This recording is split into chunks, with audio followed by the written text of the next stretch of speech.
आणि दानवेंच्या या आरोपानंतर विरोधी पक्षाने हल्लाबोल सुरू केलाय, आपण बघूयात।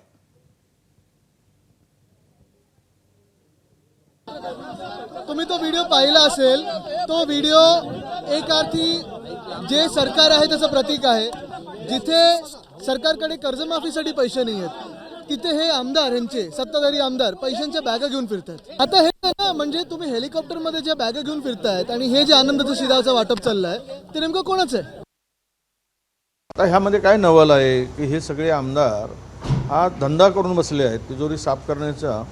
आणि याचं कनेक्शन खरं आहे की खोक्याशी संबंध आहेच, त्यामुळे खोके कुठेही तुम्हाला दिसतील महाराष्ट्रात, आणि राज्यच खोक्यांचं आलेलं आहे।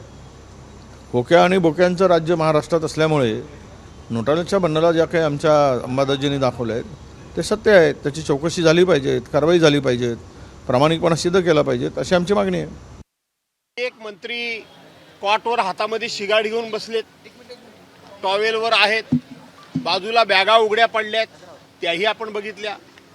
काही मंत्री हेलिकॉप्टरमधून पैशाच्या बॅगा ढकलत नेत आहेत, पण कपड्याच्या बॅगा होत्या असं सांगितलं, तेही आपण बघितलं। आणि आता सत्ताधारी पक्षातलेच एक आमदार त्या ठिकाणी व्हिडिओ गेममध्ये पैशाचे बॅगाच्या बॅगा आणि नोटाच्या नोटा तिथे ठेवून ते खेळताना दिसत आहेत। याचा अर्थ की महाराष्ट्रामध्ये 2 नंबरचा पैसा किती आलाय सत्ताधारी पक्षात। एबीपी माझा, उघडा डोळे बघा नीट।